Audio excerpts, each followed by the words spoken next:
Hey, thank you so much for coming back to a Dancer's Perspective podcast where you get to listen to some pretty interesting performers and their perspective about their training, work in the industry, and how they navigate their career. I am Siobhan, I am your host, and as always, I appreciate your love and support behind the podcast. Just a friendly reminder that this podcast is all about friendly conversation and not a professional help platform. And all content has been approved by all parties involved, and the perspective and opinions from the individuals are that of their own.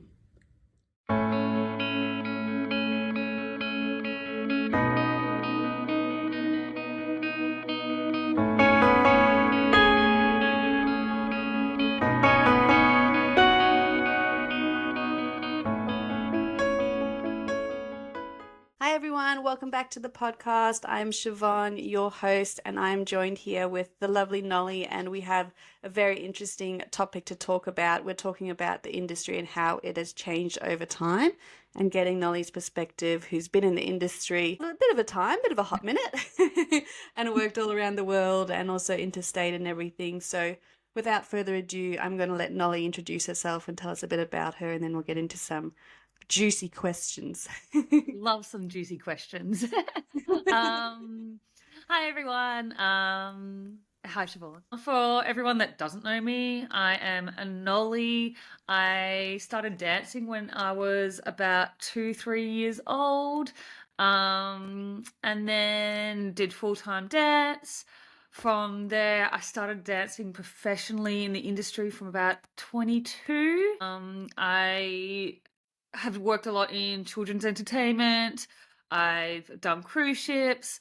I used to go back and forth to LA every 6 months. And then I've done a lot of like corporate gigs. What else have I done? I was looking in the process of moving to the States pre-COVID, and then COVID happened.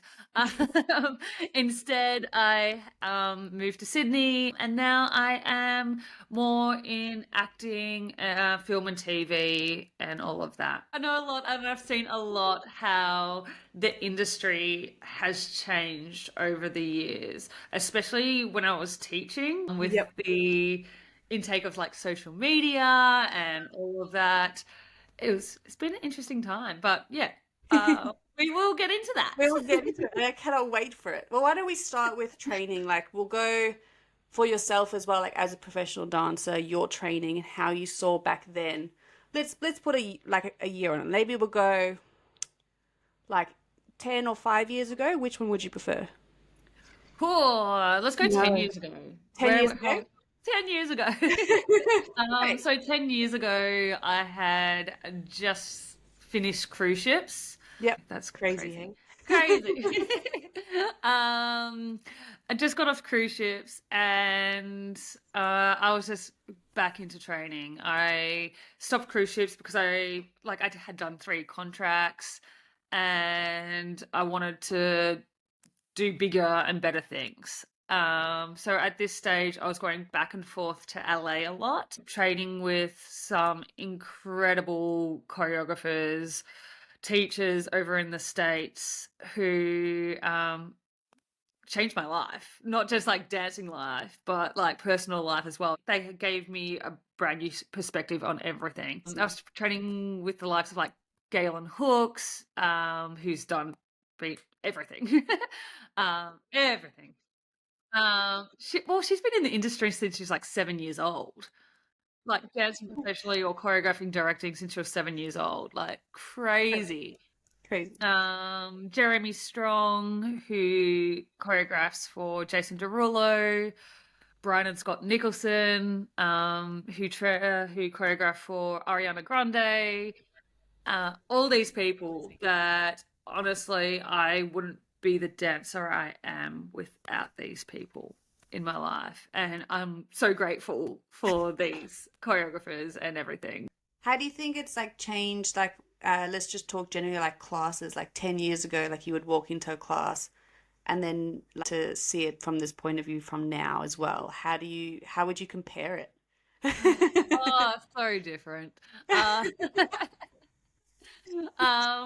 so when we used to work, say 10 years ago, we used to walk into class and there'd be a proper warm up. Yeah. would warm up for a good like 20 minutes at least. Yeah. Rather than a 5 minute, here's two songs, get to it. Yeah, well, two songs if you're lucky. um, Sometimes it's even one song. Here, I'll just play a song to warm up.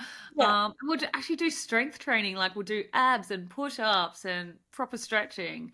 And now I feel like that has fallen on the dancer. Like you have to warm up before class. Spend so much time on the choreography. And then would like dance in groups the last 5-10 minutes of class. Yeah. Now I feel with the upbringing with Yeah. No. of social media and cameras, and especially with professional filming, everyone wants to get professional footage, Yeah. and it's gone from like dancing the last 5-10 minutes of class to the last half an hour of class.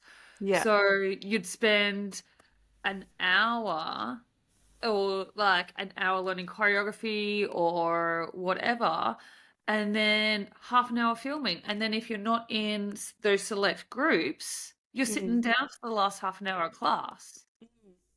And It's it's like crazy. madness. Yeah, that class that you're also coming to pay for to learn and to grow, you're finding out that you're sitting out for half an hour and, Yeah. not actually growing as a dancer. 100%. I feel it's a lot about what you wear and how you Yeah. look these days. And this is not looking bad on anything that's happening No, now. It's just different different. Mm. from when I grew up. Like I don't want everyone to think it's like, oh, Nolly hates dancing these days. But I'm just like, it's just it's just different atmosphere and everything. Because social media is such a strong point in representing yourself and Yeah. showcasing yourself, taking class and getting that professional footage benefits you to promoting yourself. Yeah. Whereas before you had to network in person, you had to talk to people, Yeah. um, Word of mouth and all that kind of word stuff. of mouth, and Yeah. actually doing a good job when you Yeah. get picked. Yeah. Instead of having like, oh, you have 10,000 followers. Oh, you have 25,000 followers. Let's book you because you have Yeah. 25,000 followers. Yeah. Like, it blows my mind. It's a different world, isn't it? I feel like, and that's the thing, I feel like there's some really great aspects because you get to reach a lot more people and you get to reach like, internationally. But at the same time, I feel like, especially going to classes now, there's not necessarily as much safety to stuff up, to fumble with Corey, to make a fool of yourself essentially, because someone next to you could be recording that, post on social Yeah. media, and then it's there. Like that pressure of being perfect in class all the time and making it like the mentality of your class is like a show rather than training and learning. I think that different mentality has definitely shifted heaps. 100%. Like, I lost count how many times I've fallen over in class. And you just laugh. Yeah. What are you doing? You laugh, I don't know, can I swear? Yeah, you can swear. Uh, you fuck up, you fall on your ass, you like get halfway through the choreo, you're just like, I don't know what I'm doing. But now all of that is filmed. Yeah.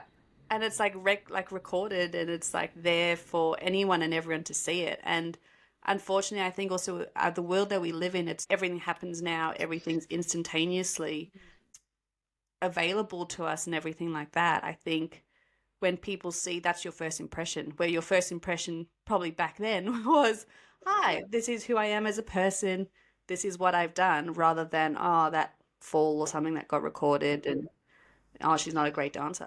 Kind of thing. 100%. It's like we all stuff up. Like, how are you supposed to learn if you're so scared of failing? 100%. 100%. Like, I feel, yeah, as you just said, the perfectionist. Like, you have to be perfect all the time. But Yeah. how can you be perfect if you can't fail? Yeah, and especially in a style like that, you're going and paying someone to learn from because they are master in that style or they've had a lot of training in that style. Like you're Mm. going to them because you're not comfortable in that style or you want to perfect it. It's a lot harder these days to Yeah. feel comfortable doing it because, yeah, you have that external pressure nowadays, I feel. Especially in a beginner class. Yeah. Especially for those beginners who just want to, they just want to dance.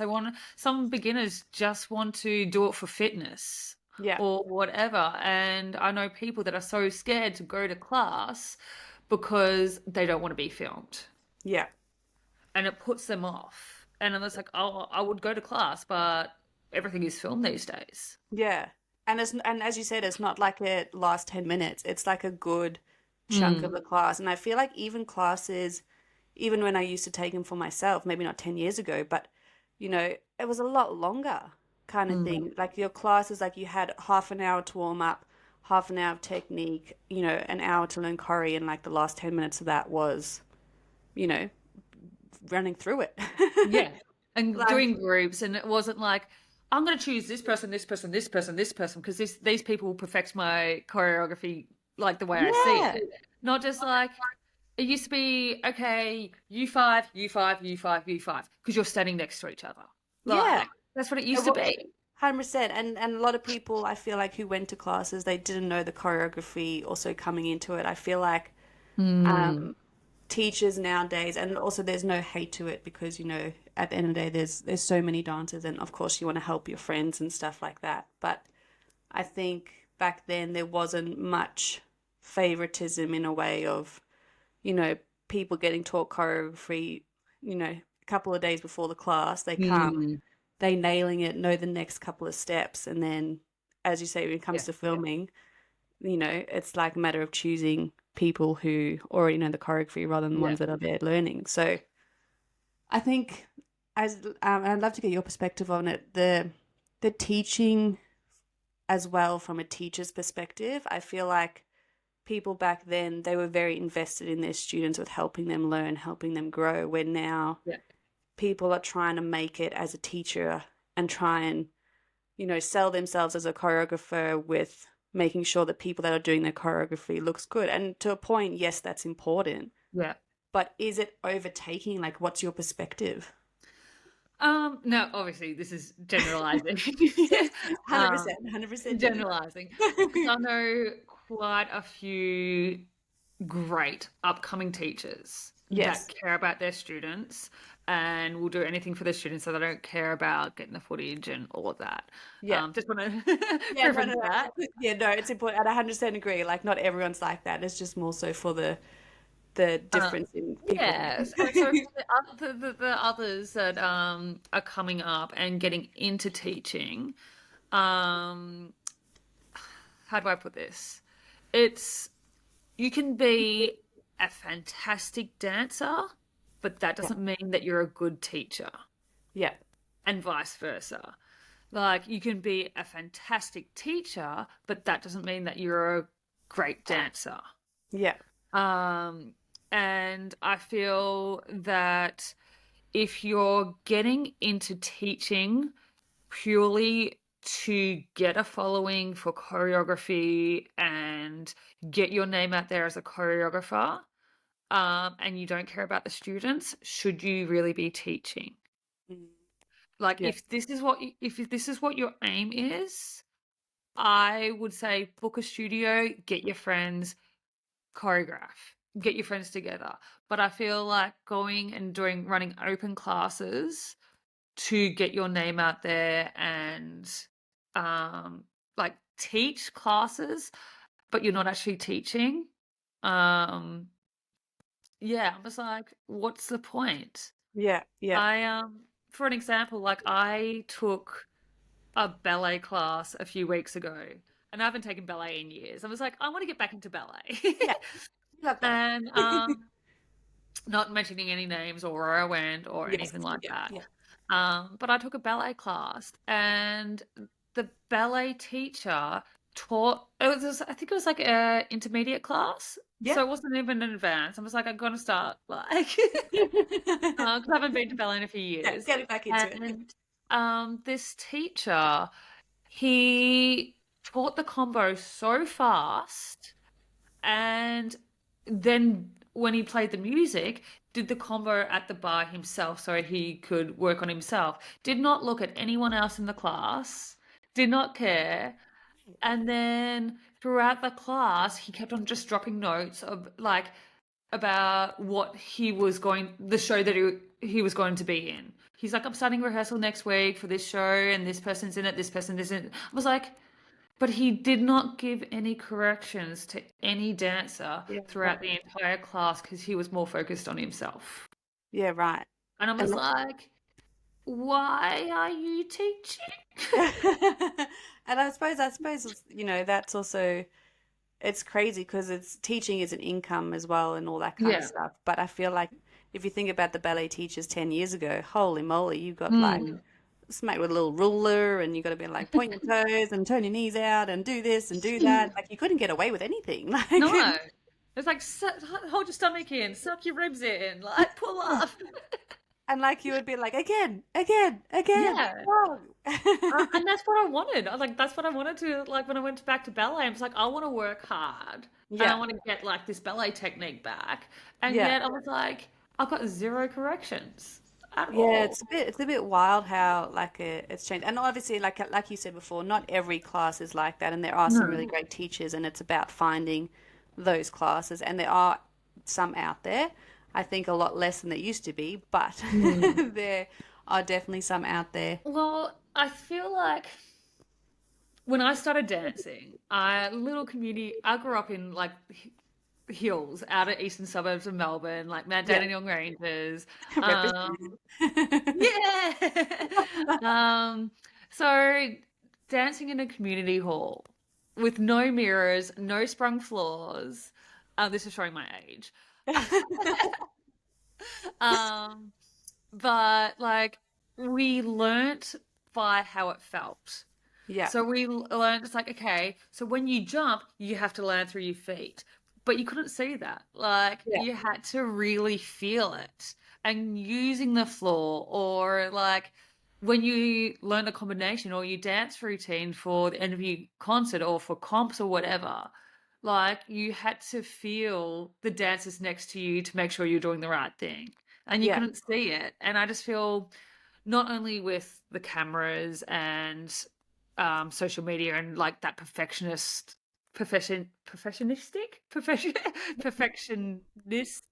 yeah, uh, mentality. I feel like that feeling of having that dancer next to you and the feeling within your body is just completely different these days.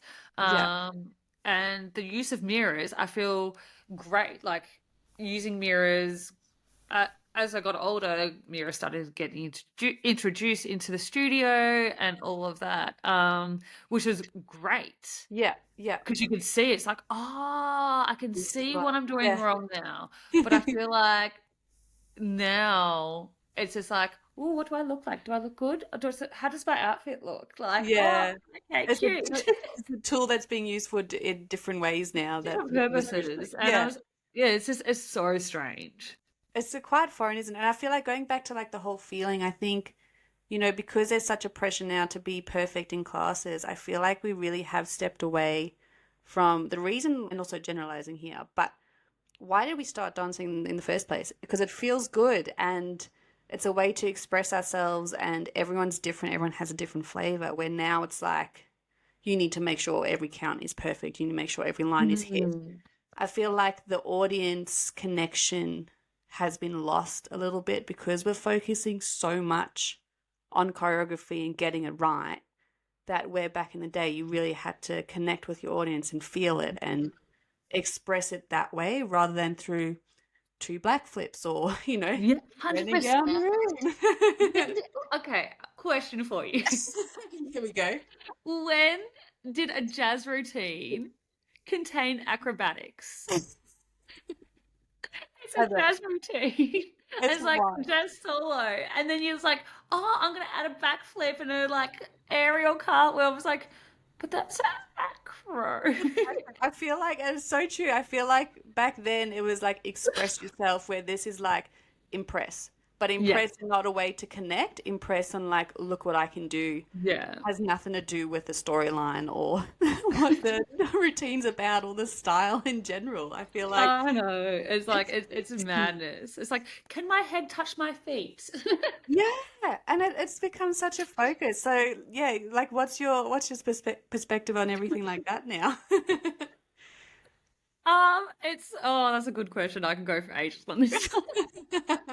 I've noticed that like when I do watch videos on like social media and stuff, I feel like people's heads don't move. Like they're so focused on the camera that their body moves, but their face is like this. It's like a deer in headlights, isn't it? Yeah, I'm just like, where's the emotion? Mhm. Like, I would rather see, going back, like, I'd rather see someone dance their heart out and fall on the floor Yeah. and get back up. But if they're feeling it, I'd rather watch that than a leg up here, a backflip, and like tumble. Like, I don't want to see that. I want to see Yeah. emotion. And I feel that with cameras, it has been taken away. Like, Yeah, it's I want to a see dance. I want to see the connection with the music. yeah. And I struggle to find that these days. Yeah, it's quite hard. And I think also we've kind of been desensitized to it. I think, also with a lot of COVID stuff and everything, I think it definitely desensitized us to a few things and really, influenced a lot of people in different ways. But yeah, if we can bring back 10 years ago about expressing and feeling it, I mean, that'd be great. Like, I just feel if you want to be sexy, but feel sexy within yourself, Yeah. not just show it. Or if you're if you feel angry, go do some crump, go do like but feel it, not just like show it. Yeah. And I feel like a lot of choreographers, especially when I was in LA, Yeah. they were like, go take acting class. Yeah, right. And I was like, but why? I'm a dancer. Well, I'm a dancer. I don't want, I'm like, speaking. Speaking is foreign. I don't speak. But I was like, why? Like, I don't get it. And the past couple of years of me investing my time into acting, I get it now Yeah. because you you get taught to create a character, a backstory. And so like going back to you want to dance sexy, but why do you want to dance sexy? Yeah. Are you can create a persona Yeah.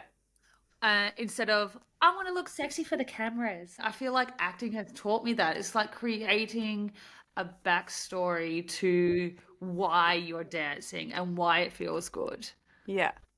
Yeah, like Does it's that not make just any about sense at all? no, it does. Like it's not just about the steps and having your hand go here and having your Yeah. arm go here. It's like, well, what energy's behind it, what emotions behind it, what intentions behind it. I think 100% Mm. sometimes that's definitely lost. And I think dancers that haven't had that experience of being taught that and, being shown like, okay, but why? Like, Yeah. and pushed that way, I feel like it's hard for them to understand nowadays rather than just putting your arm outside. Do you know Yeah. what I mean? Um, and like you can use your own personal experiences as well, Yeah, obviously. Um, and I feel that also can help with like lyrical pieces or contemporary pieces, especially because it's that interpretation of the song. Like, yeah, especially when you're doing it like a lyrical piece, what are they saying? yeah, And it goes back to the script. Like you read a script, it's like, hey, what are they saying? What is yeah, the point that they're trying to get across? And how can I interpret that in my own way? yeah. 100%, 100%. Well, why don't we also then go on to getting your perspective in terms of like auditioning back then Hmm. and now? I haven't auditioned. I haven't taken a dance audition in forever. I'm like, do they even happen anymore? So dance auditions back in the day, it used to be like a full day Yeah. experience. You used to get up, do your makeup, figure out what you're gonna wear. Say like cruise ship audition. I'm like, hey, I need like my body. I'm gonna Yeah. wear a crop top, shorts, and what color I'm gonna wear. And you used to pack like 5 different outfits just in case you're wearing the same color as someone else. You're like, I have to change. And you'd rock up, you'd stretch. There'd be like 100, 200 people, sometimes more, in a Yeah. room, and you get taken into a different studio with like a group of 50, and you do like legit the most basic across the floor. Like it'd be like kick, kick, kick, turn, turn, turn, and pose. And then you'd move on. They'll call out your number, move on. Yeah. I even went to an audition. I've gone to a few where legit we walked into a room and they're like, yes, yes, yes, yes, no, no, no. They'd line Right. you up. And you're like, Just based on look. based on the look, based on your height. So they'd like line us up. It's like, can we have numbers 101 to 130 line Yeah. up? And they'll be like, okay, this number, this number, this number, and this number. The rest, you can go. Like, we didn't dance. Yeah, you're like, excuse me. So, yeah, crazy. And then you'd go out and get coffee with your friends after you got cut, talk about like how a girl who fell out of a double turn got through. And you're like, but why? And then you'd go home and like you just do it all over again the next day. Yeah. But I don't even know if that happens. Does that happen anymore? I feel like it does, like to an extent. There are some auditions that go for a long time. I don't think there's any more because the way of, I think society has gone like lining up and just being picked out kind of thing based on your thing. Because I think, there's a bit of tension around that and people can get a bit funny with it. Where Yeah. now I think they do it in a more respectful, hidden way. Like they'll just decide it amongst themselves and then Or people like just send once in they're your done. headshots first. Yeah, like kind of like limited that kind of way. I think the auditions in the sense of how people found them and all that kind of stuff has changed. I feel Yeah. like depending on what you're going for, some auditions you need an agent for, and then some it's like word of mouth and all that kind of stuff. And some Yeah. don't even audition, they just call you up. Or what I have also found is that some people auditioned, but they've already booked. It's already been cast. Yeah, So they right. audition for social media and like to promote their show, Yeah, yet it's already cast. yeah. That's And the that thing. and that does happen where I feel like back then I don't think that really happened. Like people wouldn't waste the money or the energy to audition for something that's already been casted. Like if you've got your people, you've got your people. If Like it- why waste time? Yeah, 100%. Yeah, I've heard of stories, where people were just like, oh, let's run an audition. We already want these people, but Yeah. yeah, let's run an audition so we can get the word of mouth out that this show's coming up. Yeah.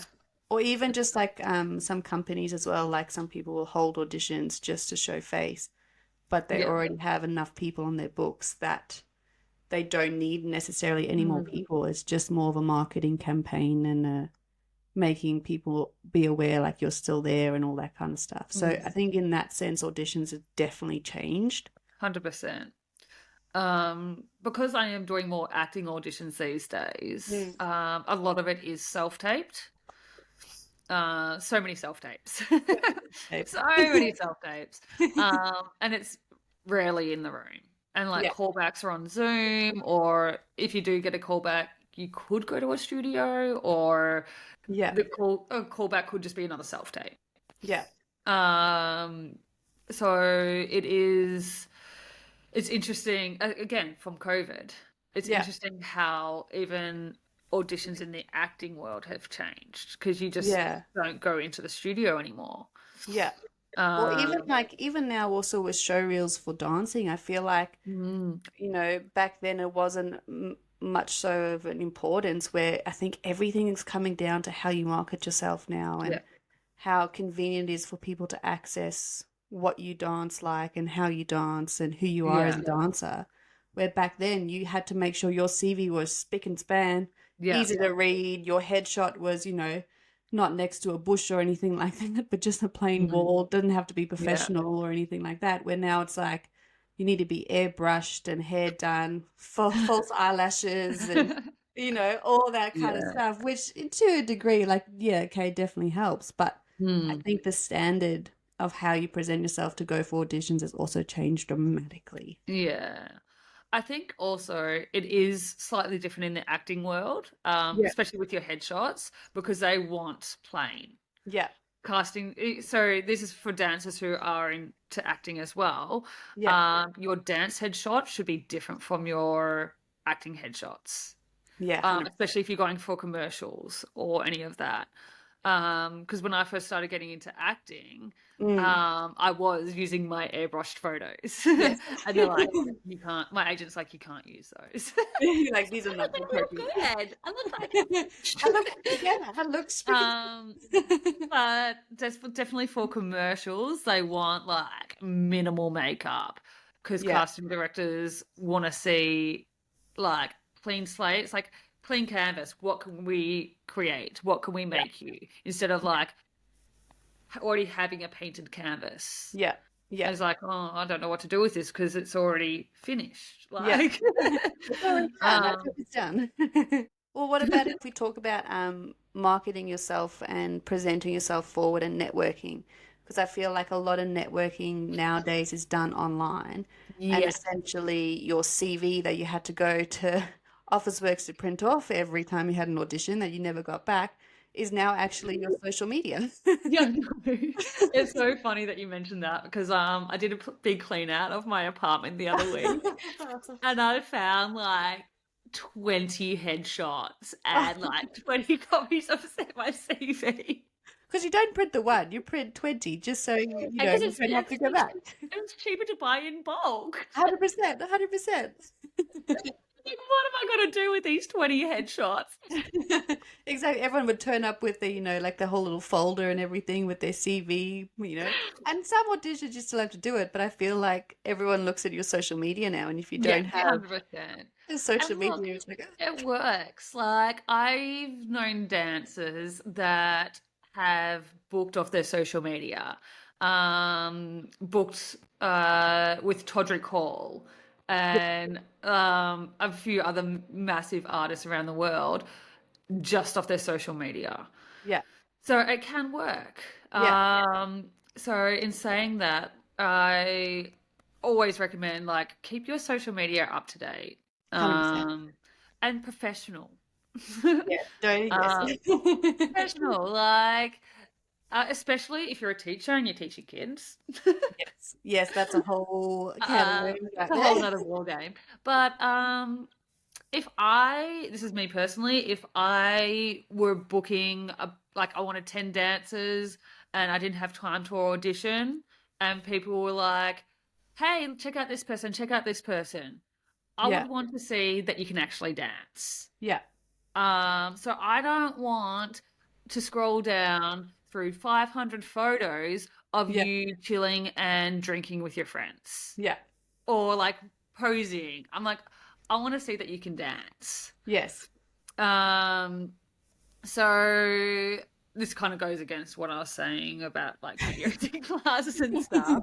But like maybe Pros and cons, right? pros and cons. Pros But and like cons. maybe book yourself a studio so you don't take away from other people in class, other Yeah, dancers in class that are wanting to learn. Book yourself a studio, get a friend so they can film you, and then you can post that. And you can do it as many times as you want until you feel like you're great. yeah, But I just feel like, yeah, keep your Instagram and your social media it very much is your CV these days. 100%.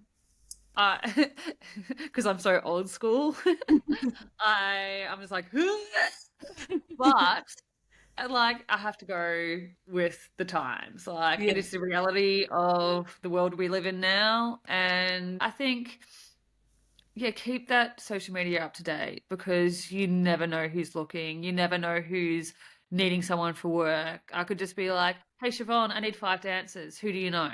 100%. And I feel like that's how quick it is. Like, I think because social media is so instantaneously, like, Yeah. people will be like, send you this person, where before it was like, okay, I'll get you to come meet such and such at this Yeah. class and this class and this class. I feel like a great thing about social media is it's so connected, and you can just, share a lot of people really quickly. Yeah. At the same time, it's also a con, but Yeah. But also, um, like, another note on that, try not to, don't have your account private. yeah, Because if yeah, you go like, Nolly, check out this person, and I go to check out the Instagram account, and their account is private, like, that's just too yeah, much hard work. Like, then I yeah, have to message you to be like, hey, can you accept me as a friend? yeah. No one has time for that. No one has time, especially if those jobs are like, I need someone now. Yeah. Um, so if you want to have a private Insta account, just for your friends, just so you can show like who you are as a person, and you don't have all the spam and trolling and all of that, go do that. Yeah, But then also create yourself a professional account just for your dancing, just for your acting, just for your professional, your talent, your entertainment. yeah, And you can fill that up with all the awesome things that you do. yeah. Essentially, it becomes like your online portfolio where people can really get a sense of who you are 100%. professionally, and you don't have to worry about, oh, that party on Saturday night where I looked a really, you know, hungover or very drunk. It's Yeah. not going to come up for your potential like person that you're going to be working for. Yeah, 100%. And just also keep in mind that once something's online, it's online forever. You ain't gonna get it down. Yes, be picky with what you also post, but also you got to make sure you're posting so people know who you are. 100%. Yeah, it's like a nice balancing act. And like I remember this going back also, where people used to post things about like their growth, and Yeah, like posting little videos with their phones at the bottom of class, like, hey, this is not the best, but hey, I learned this and it felt good. yeah, And I feel like we need yeah, to get back to that, because it's like you could post something today, but in 3 years' time, you'd be like, hey, same combo or same style, and look how yeah, much I've grown. Which is yeah, really nice to see as well. It just shows that you're invested in your craft and that you're working, and you're not working like yeah, in the industry, but you're working on yourself. yeah. And I think it's And definitely a place for that, 100%. I like to see that people are working on themselves as well, because you could be dancing professionally in the industry and working your ass off, but are you working on yourself? But it's also important for your mental state as well. 100%. Yeah, it's just kind of, I've been on contracts where you're doing the same thing Yeah. every day, and it gets monotonous. And if you're not investing in yourself at the same time, not creating, I think it's just really important to continue to work on yourself. Yeah, and feed that dancer in you that started dancing Mm. because they loved it and they wanted to express themselves, not because, you know, you do have to do steps here and there. Yeah. What would you bring back from 10 years ago that you would love to see? Because you were like, oh, I'd love to see more of this. So what else would you love to see now? And also, what could stay back in 10 years ago? I would love the community. Like, I loved the community in the dance industry. I loved going to class because I loved hanging out with my friends. Yeah, Um, and walking in the door and not having to worry about what you look like, yeah, or any of that, like competing against each other. Um, and getting like, I need to get in this group, and if you don't get in this group for social media, like, I want to get rid of that. yeah. Like Yeah. who you associate with yourself. Yeah, I loved going to class and having my group, having my people. Yeah, I feel, yeah, I'd bring that back. What I'd take away is the groups and the filming at the end of class. yeah, And the what you look like, because I feel like class needs to be class. Yeah. where you learn and you grow, instead of groups for half an Yeah. hour, 45 minutes. And like this production at the end of class with lights Yeah. and yeah, I not feel like feeling that's like what I good take enough. away. Yeah. And I feel like it also takes away from the community Yes. as well. Yeah. Bring the community back and get rid of the 45 minutes of filming in class. Yeah. Time and place for filming. um, I saw a question on your Instagram story Yes. today. If you don't follow the Instagram, follow it because it's amazing. Oh, thank One of the you. questions was full-time dance. Yes. Is it worth it? Which is a good thing. Like what it kind of relates to what we're talking about Yes. and how the times have changed. And I want to talk based on my own personal experience. Yes. I went to two different full-time schools. For me, I think I needed it because I needed that everyday training. I Hmm. was never the best dancer, but now I feel it's the industry for full-time dance is a little bit oversaturated. Yeah. There's a lot of full-time schools and they're all trying to do very, very similar things and create amazing dances, which is great. Yes. But I feel when I did full-time dance, we had industry professionals, we had people working in the industry, and it was great. It was so good learning from the likes of like Yvette Lee, Andrew Holsworth, Yeah. Rob Starrick, like all these insane people that were still working in the industry. Yeah. And I feel that has been diminished a little because the market is there's so many full-time dance schools and there's only so many industry, like these top level industry Yeah. professionals, that like they can only do so much. Yeah, yeah, yeah. And if you're paying like 10 grand, you want to be able to go to learn from the best and not someone that's just come out of full time 2 years later. 100%. And I Yeah. feel like that's kind of where it's kind of going right now. Is it worth it? I know quite a few dancers that never did full time, Hmm. that just had the right teacher, the right guidance, the right mentor that led them in the right direction, and they have created an amazing career for themselves. Yeah. And it's about getting that right training. So I feel like if you need that consistent everyday training because you're not the best dancer or you need that routine, yeah, full-time dance can be great for you. But if you feel that you have the self-motivation and can network and all of that, maybe taking casual classes from the right people and doing it that way can be great. So I Yeah. think you need to look within yourself to figure out if it's right for you. I Yeah. learned a lot from full-time dance, that has helped me. I've learned a lot from full-time dance that did not help me Mm. and did not associate what it is like in the real world. Well, I guess we found our person who we're going to talk to about is full time worth it or not. Coming back to us with another episode, Nolly talks about it. Well, I just thought I was like going with it, how the industry has changed. No, Like, because yeah, when I did 100%. full time, it was different. Like there was two schools. Yeah, There was Dance that's it. Factory and Dance World. Like that Yeah, was it. yeah, Unless you did like VCA as like contemporary, all of that. Like there's really two schools. And now there's a lot. I really want to thank you for coming on today and sharing your experience and your perspective. It's been very, very interesting listening to back then and now and all that kind of stuff. So, and we'll definitely have you on again because I feel like what you have to share is so valuable and your Oh, knowledge thank you. throughout the year is just, yeah, irreplaceable. Yeah. Thank you. Oh yeah, I could talk forever. Well, thank you again. And yeah, we'll have you on soon.